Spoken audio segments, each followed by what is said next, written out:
Hey everyone, and welcome back to another World of Warcraft video. This is one that I've been waiting to make for basically most of my adult life, because yes, that's how long I've been a bit ticked off about Titanforging for, plus a whole bunch of other things. This, I think what I'm going to be talking to you about today, the information we're going to cover, is genuinely some of the most important stuff World of Warcraft has had in its modern life. Like, I totally think that.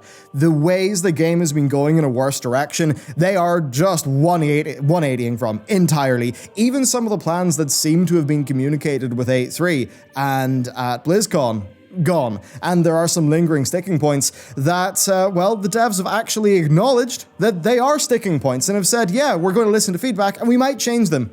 That is incredible. It is such a just change of pace from what we've heard before. So with that, yeah, we have a lot to cover in this video. First, a massive thanks to patrons. You guys have been absolutely goddamn incredible with ad rates having and stuff like that. You have came in, you have saved our asses. Last time I highlighted the space art that our game dev team did. This time, I'm highlighting the pins. These are gorgeous metal and enamel pins. They're like all 3D, so as you like move them around the light, the light catches the enamel and the gold metal stuff in different ways. They're so satisfying. So that's one of the things on our monthly bundle of loot on Patreon. Just one of the many things that they get. And a massive thank you to them for all of their support as we go into Shadowlands. Truly means a lot to us. And now we've got a team of 6 people actually on the YouTube side. Well, we'll be doing a lot more surveys, a lot more stuff to help the World of Warcraft devs actually make this game better. I've already poked, I've poked CMs, I've poked 1 or 2 devs, and they've actually said, wow, great, thanks. Right, so they really want to hear what you're saying, and now that we've got the extra capacity, we can put time into making those good surveys and really just getting as good feedback as we can. Because goddamn, now is the time for World of Warcraft to be moving up to new heights, and let's just get right into the start of that. No Titanforging. Okay, we knew that in patch 8.3, right? And corruption came in, and then we all thought, okay, are we going to have Shadowforging? We're going to have shadow corruption? What's the new thing, right? What's the new thing they're going to slap in our gear every time we have a gear drop that, then like some players will be like, oh, that's exciting the first time. And then after that, they'll just be like, oh, well, I don't really care about gear because I'm doing other things. While, the real gameplay oriented people are sitting there pulling their hair out going insane over what Titanforging basically does to the game. No. Ian Hazakostas had an interview with Slootbag. I want to say, great job, Sloot. Great job, Ian. This is so good. And they talked about a whole bunch of really important issues. Titanforging was one of them. And Ian said, there's no Titanforging, no Warforging, no corruption, none. There's no RNG. Your gear may or may not drop from a boss. That's it. Now, there is sockets and tertiary stats, maybe, which they are still currently discussing. So, stuff like with gems, as an example, they're discussing that. But the core here is the item level of your gear just going to randomly increase? No. Is it going to have some random corruption effect lobbed on it? No. Now, what this basically means is BIS is possible. You can get BIS. BIS, by the way, means best in slot, BIS. And it is something that kind of defined so much of the game for a long time. So I played WoW first in vanilla, but I was an absolute noob. And I played through much of TBC, and I was an absolute noob. And then I really came into my fore in, of course, Wrath of the Lich King. So what was I going? I was going to, FemaleDwarfHunter.com, which was the old spreadsheet you'd use for simming your character. I'd be working out BIS. And then I had a bit of paper. It was beside my computer. And it was all the stuff I wanted to get for my character. Where I could get it, what to do. And for me, that just meant, wow, I've got all these things to work towards. So I would come home, I'd be really excited to just go sit down and get to business, get to it. That's something that so many people have loved in WoW. But of course, the idea of BIS is basically, it's either gone or deeply distorted. As an example, surely your best in slot trinket should be something new and exciting from the new raid. And, not a Titan-forged Ashvane's razor coil from the last raid or something like that. So, yeah, Titanforging is gone. Now, there is one thing that balances this out, but it's important to really explain what's going on here. So, there's no Titanforging, but you're going to get less loot. Loot will not drop as frequently. However, think of all the loot drops you get right now. well, because of the way Titanforging works, less of them will end up mattering or being upgrades. The entire point of Blizzard throwing so much loot at you as of late has been that, well, the core of the loot system is actually what happens once the loot appears in your bags and you see, is it Titanforged? Is it Warforged? Does it have a socket? Does it have a corruption? So yes, they are balancing out the removal of Titanforging by, like, dropping the amount of loot that actually drops. Decreasing it. And to me, I think that's really good, because that means if a bit of loot drops, well, there's a higher chance that it actually matters. And that is just properly exciting. You know, this Titanforging business has dominated gearing in World of Warcraft, and it's been responsible for so much. I mean, item level inflation. I mean, Titanforging has done such a number on that. And now what's really good is, if there's no Titanforging, gear is gear. It has an item level that is totally in respect to where that gear came from. And that means that if I think back to me as a newer player during Wrath, I was like, oh wow, I can get that better gear from this bit of content. Oh, I'm gonna go read some guides, I'm gonna learn stuff, and then I would get better as a player. It would really incentivize me to engage with more of the game's systems. But here's what's actually pretty good. If you don't want to do that, I mean, in WoW you can just go do other things. This expansion has got the Covenants, right? So there's going to be a lot of progression in those. There's supposedly a decently sized storyline at endgame that will unfold over the patches. There's the cloak customizations. There's your mount to get. So it seems like there will be a whole bunch of stuff to do that's not gearing. But for gearing, it's going back to KISS. KISS is an acronym. Keep it simple, stupid. And it's generally a pretty good axiom, right? Normally speaking, just the simple thing that does the job is good. What Ian actually said, and I really commend him for this level of honesty. I truly respect it.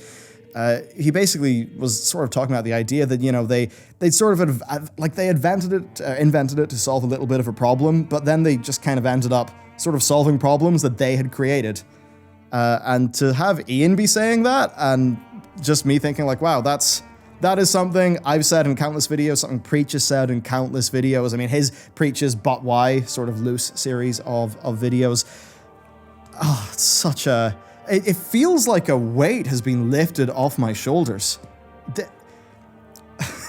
Yeah, I'm really happy about this, suffice to say. So, there you go. Titanforging, gone, no replacement. Gear is gear, you will have BIS for your character, right? And that means you can just go, you can just target whatever you want. You can just work out what is the gear, and what dungeons do I get my gear from, and then away you go. Now, I should say one thing. When Blizzard added Titanforging to the game, the idea there is you were slowly getting upgrades, right? Because even if you were running the same bit of content and getting the same bit of loot again and again and again, it could Titanforge, be a higher item level, and be an upgrade. Now, back in the day, well, how did that work? Because that wasn't there. Well, instead, you would get Valor points, or of course, for Wrath, you know, you get your badges, but you get the point, right? Your Justice points, your Valor points, and you could use those to purchase bits of gear. So that was the thing that balanced out the regular RNG of, will this boss have the bit of gear that I want or not?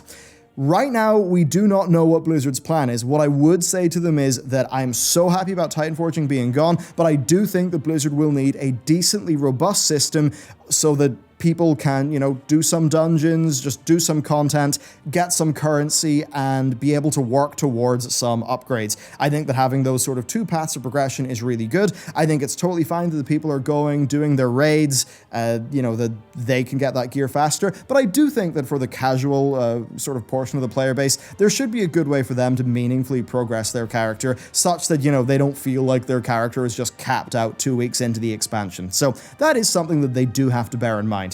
So anyway, there you go. That's the Titanforging point, really good. Let's go on to another point though, tier sets. Whoops, they removed them in BFA, and man, did that backfire. And right now, they are not planned for 9.0. But Ian did say something that made me pretty happy. He said that, yeah, the return of tier sets is possible in the Shadowlands expansion. Now, I think that's really good. So maybe in 9.1, maybe 9.2, the new raid could have a tier set, right? A tier set that would give us just a little bit of flair for every spec that we're playing. And what I think is really good there is, well, we would be getting used to our new, you know, our character changes, our new Covenant abilities, our soulbind progression at the start of the expansion. But then maybe midway through, when Blizzard have got the tier sets going, right, if they are doing that, well, then, hey, we get another little thing in our character. And because it's just a tier set, well, that's fine. It doesn't dominate the game like Essences did. Wow.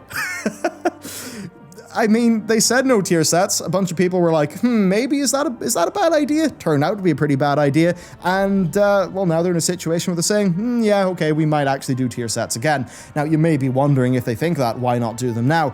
I would suspect that Blizzard are in a situation where, like, I mean, the art for this expansion is mostly going to be done, right, in terms of the bits of armor that we get, and that would mean that the Castle Nathraza loot would be, you know, like per armor type, right, instead of per class. So the tier sets, they maybe wouldn't want to do that without doing sort of the proper treatment of every class gets its own set from the raid, visually speaking. So there you go. That's basically what's up with the tier sets. They are, well, they might be coming back. Then also, no AP grind. Ian talked about that, and he talked about that sort of in the context of alt friendliness, which is another thing that he covered. And he said something there that once again basically just had me just beaming. He said that alt friendliness, one of the ways they're going to achieve that, is by letting your main feel done for the week. Wouldn't that be great, right? You're like, okay, I can just go do these things, my main will be done. I will now be, you know, fine to do anything else in the game that I want, and I won't feel like I'm not being optimal. And then in terms of alt-friendliness, he did say that in every regard, basically, this expansion is set to be more alt-friendly. There are examples of that, you know, we've known about in the past. So if you're leveling up in your alts, you can do the zones in any order. And if you're leveling up in your alts, you can actually select your Covenant early in the leveling process. And I think you can actually do your Covenant's endgame storyline stuff. This could change, of course, by the time it comes live. But basically, the point was you could do a whole bunch of, like, you know that stuff that's sort of like the state of your character in the world, but it still ties to your progression? It seems like you can do that while you level up your alts. So with there being no AP grind, there being alt-friendliness via a whole bunch of other things, holy crap, that's so much better. And on the topic of them saying no AP grind, I do believe, at least from BlizzCon, and this stuff hasn't really appeared on Alpha yet, but I believe their idea is that there will be a sort of anima power, but basically there'll be a weekly cap to how much you can get that will impact the power of your character.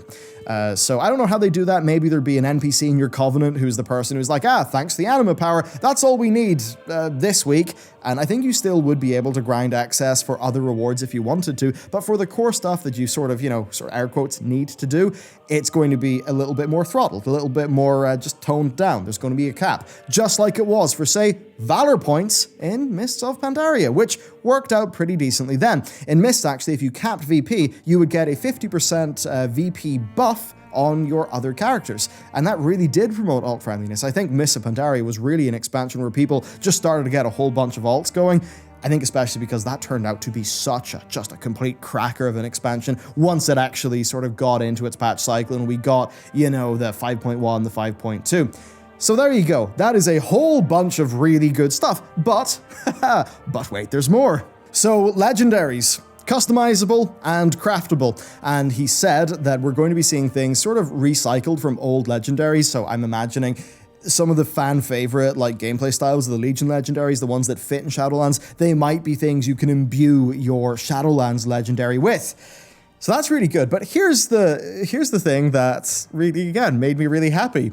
He said that they're going to have an account-wide Essence-like recipe system, sort of. So there's the recipes for the legendaries. It seems like there's an account-wide element to that recipe pool of basically the things you can sort of craft your legendary with. So I'm imagining there that unlocking potential for your legendary is going to be account-wide. Now, I would expect that there's going to be, you know, reagents and stuff for you to get on your other characters, but yes, the point there is those legendary effects seem to be unlocked account-wide. So that kind of means that Shadowlands has account-wide essences, if you get what I mean there. And again, that shows they listened, and that once more makes me pretty darn happy. Now that said, there are things where maybe it's less that they listened and more that they are listening, which of course is important and is just fine because this is the alpha. It is the time to give feedback. Covenants. We have talked for quite a bit about the locking of your Covenant abilities to your Covenant choice. So just so you understand here, in this expansion, there are 4 Covenants, right? You choose one of them, And when you choose a covenant, you get one covenant-wide ability, and then you get one class ability based on your covenant. Now, the thing is, your covenant also has like your end game sort of narrative campaign tied to it, and things like cosmetic rewards, like mount, or well, there's a mount, there's your cloak, transmog stuff, there's a transmog set as well for your character. So basically, right, there's the utility and the power that you get through the abilities, but then there's the story and the fantasy that you get for your character via selecting the covenant. Oh, and also then the soul binds, which are like another little progression system. But it's basically this coupling of the player fantasy stuff with power that's got a lot of people tripped up, myself included. As an example, you know, the Kyrian covenant for the demon hunters, its ability looks really good for PvP, but there are other covenants that I don't like as much that seem to have an ability that's maybe really good for Mythic Plus, or really good for a single target or cleave raid, something like that, but you get my point. So a lot of people feel like, well, I really want to select this covenant because it speaks to me as a person. It's got the art style that I love, but I kind of want that ability because of the content that I want to do in my character. Now, with this situation, Blizzard Ian has basically acknowledged that, yeah, he gets it. There is a lot of mixed opinion in the player base, and there's also a lot of mixed opinion in the World of Warcraft development team on that issue. Now, basically for them, they think that World of Warcraft is a role-playing game. You know, it's an MMORPG role-playing game, and therefore if you make a choice, well, it should matter. And I guess a part of that, you could say, is the mechanical aspect. Now, that said, Ian also did say that essentially they are open to the idea, okay? Open to the idea of decoupling your abilities with your covenant choice. So that maybe I could be Night Fae, but I could use maybe the Kyrian abilities if they suited what I was doing in my character.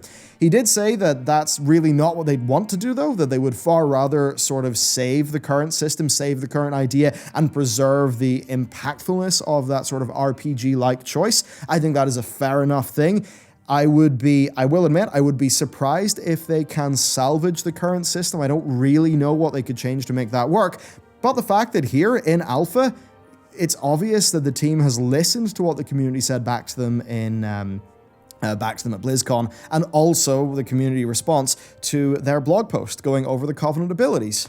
Once again, that's bloody brilliant to hear. Now, it's not the perfect answer, it's not going necessarily in the direction that I would want, but it's the openness, and it's him acknowledging that, yeah, we might actually have to change that. And then on that topic, there is another really good thing. Well, it's sort of tying into a really bad thing. Right, on Azerite, he basically said that the team disregarded people's feedback in alpha and beta on Azerite. Now, the reasoning there is they're in a situation where their developer builds were way ahead of the builds the players were actually testing, and then, of course, there's also just the way that it was all pretty late, and generally the dev communication was really bad there. But basically, I read it as he kind of owned up to the Azerite situation, like, through that testing period, just not playing out well, and you know, we all know how that ended up. It seems like they've learned a lesson, because certainly, you know, there was concerns about Azerite. I posted a video on I believe, 8th of April. Was it 8th of April? It was a video about like the Azerite problem, essentially, that I posted in the BFA testing process. But at that point, we had heard no like developer communications that were really talking about the problems with Azerite. Whereas here, the community has identified a potential Azerite-like problem that could really impact the expansion, and in literally day one as the alpha goes live, there the devs are acknowledging the community feedback and saying they are listening. That is so important.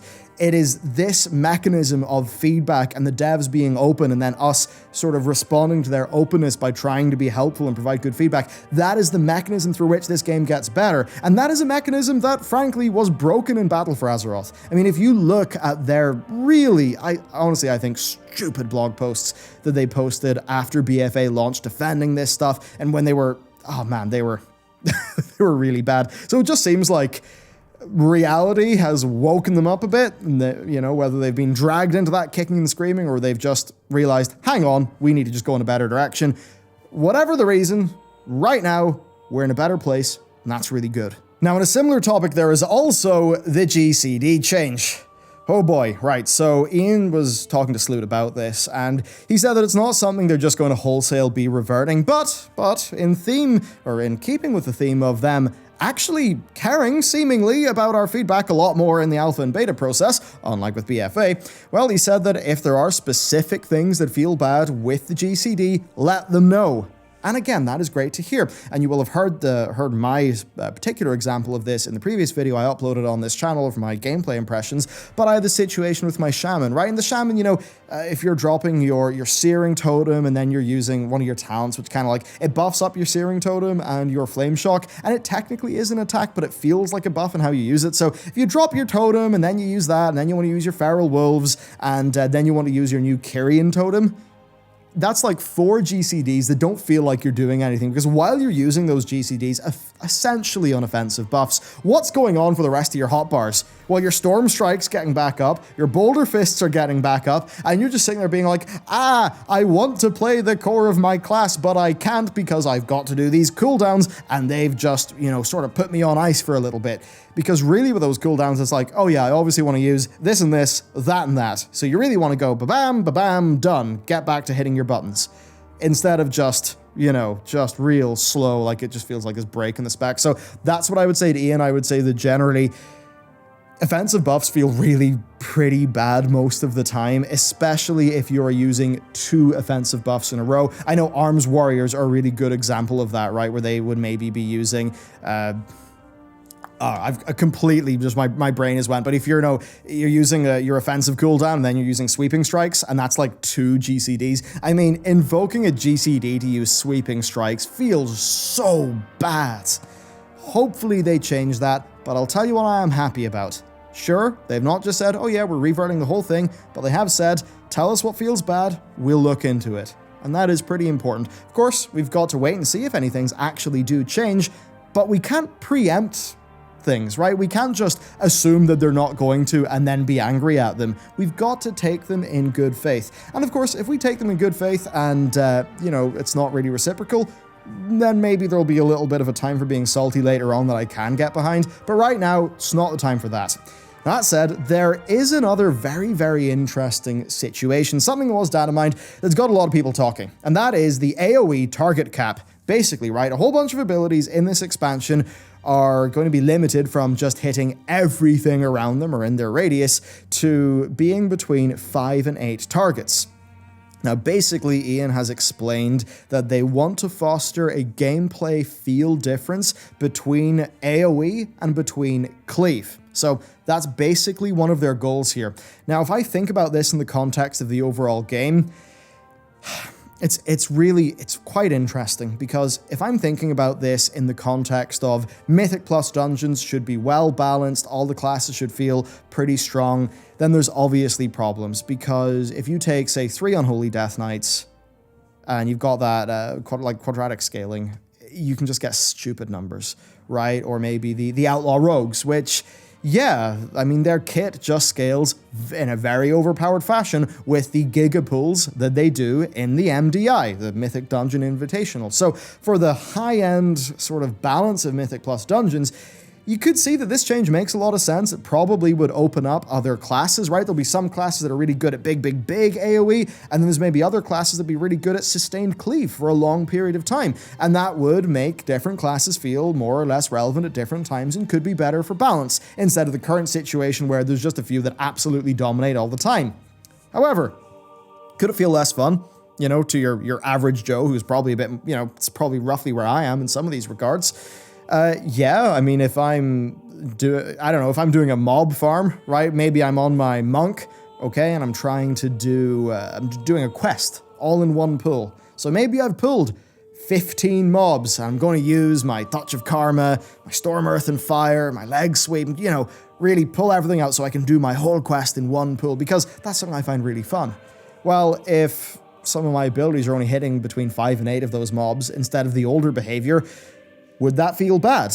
I mean, it might. Now, another way to fix this problem could be just capping the damage, of your AOE abilities. I certainly remember the very initial pulls of Icecrown Citadel way back in the day, playing my marksmanship hunter. I'd use volley, the skeletons would come in, be doing a lot of damage, more skeletons would come in, I'd see more damage numbers, but I'd see them be lower because I basically hit the AOE damage cap. At least that's what I remember that actually operating as. So that could be done to solve a little bit of the numbers problem without impacting the gameplay feel in some instances. But I mean, there still would be some issues there. And I mean, yeah, I'm torn on this one. I see their logic. I absolutely do. I see how it makes sense. But there is just that little bit of me that's like, is perfectly balanced all the time. So we can make the MDI a lot more balanced and have more viable specs. Is that always going to be in the best health of the game for your average Joe who makes up most of the player base? I think that's certainly something that I'm thinking about right now. I'll have to test this out. I think most importantly, I'd love to know what you think about it though. And probably at some stage, I will get it organized. There can be a survey for you guys to fill out on some of these issues, and it should get to the relevant people at Blizzard, probably via like one of the CMs who, by the way, have actually been really communicative to me, really helpful. So real good stuff for those guys. And then to move on to another burning community issue.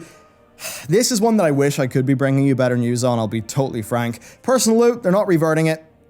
They say they're going to make some changes to promote agency, but I'm just going to say this straight. Ian, my dude, you're doing great so far. I'm really happy with what the team's coming out with. I mean, just revert it. Just put Master Loot back. It doesn't matter. Like, nobody loses, okay? Just let the guilds have their Master Loot.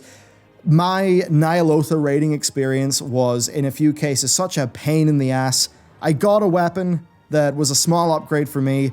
The other Demon Hunter had a really bad weapon. I just wanted to give him the weapon because I wanted to get the overall group DPS there. I wanted to help out my team, but the game literally didn't let me. So look, if your personal loot changes are going to help situations like that, I mean, this whole stupid, you can't trade because of item level, just remove that flat out if we're going to do anything. But yeah, the personal loot change, honestly, absolutely stupid, and we should just get Master Loot back. And if people want to use personal loot, well, maybe, you know what, have personal loot be the default, okay?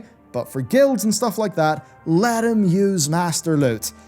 Catch yourselves on, it's pretty darn simple. Okay, moving on to another topic then, and still on the topic of loot, this one's actually pretty interesting. Mythic plus loot, you might be wondering, in a world of no Titanforging and stuff, how does it work? Well, basically, you'll get more choice in your weekly chest based on how often you run.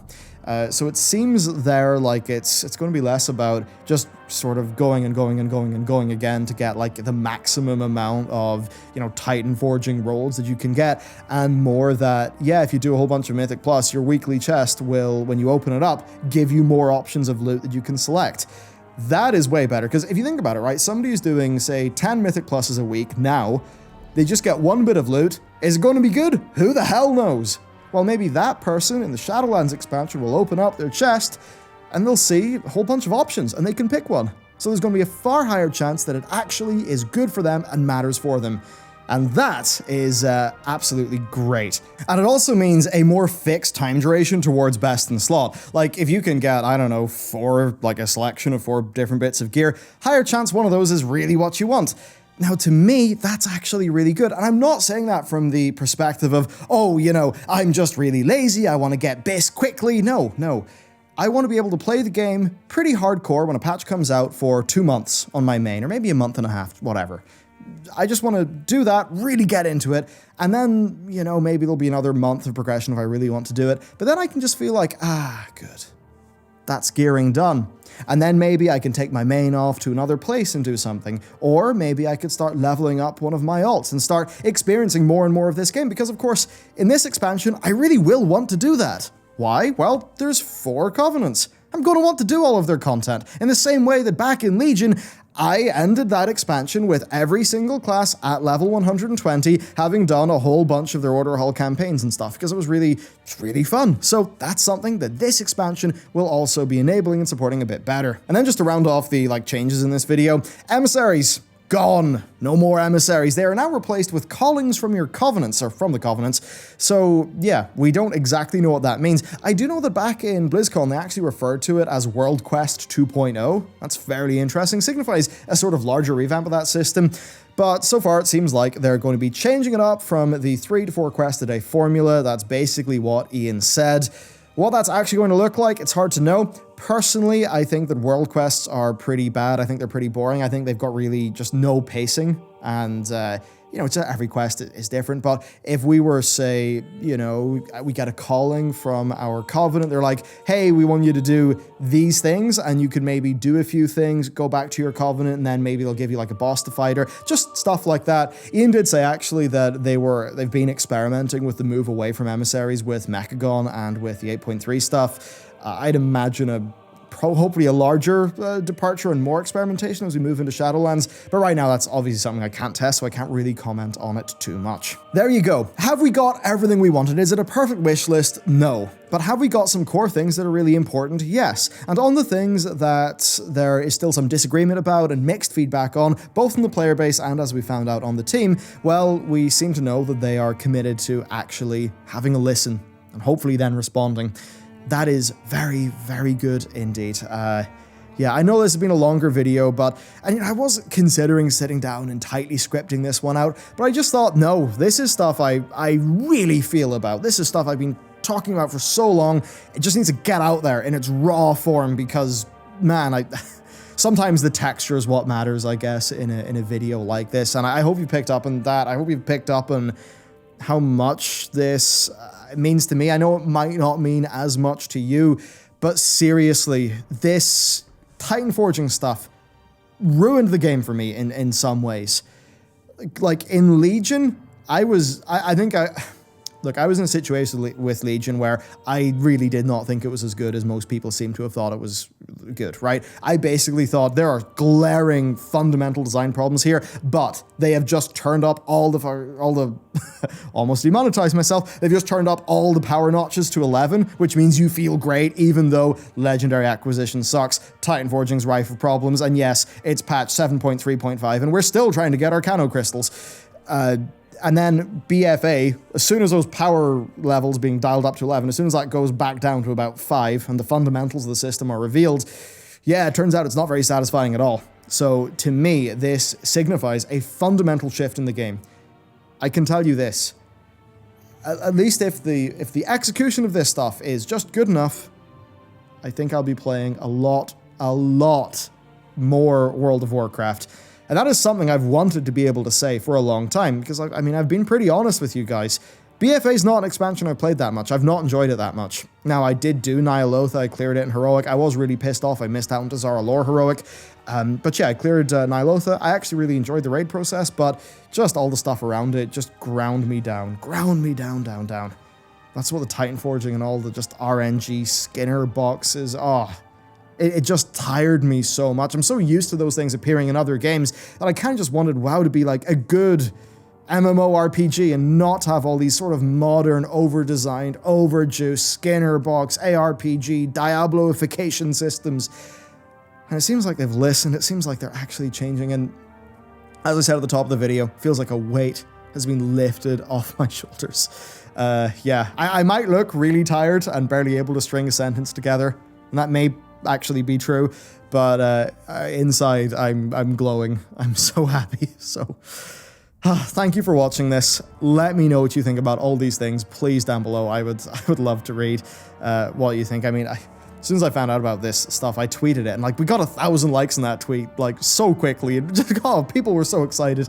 It just seems like there's this galvanized community excitement in the way these things are moving. That's it's good. So thank you very much for watching. If you want to support us on Patreon, get some yummy stuff like this pin, and you can, wear it, and then you can pick it up and hold it in the sunlight and go, woo, which I find myself doing quite a lot because its colors are all pretty, then you can help us out by doing that and get some cool stuff in return. Thank you. I will see you next time.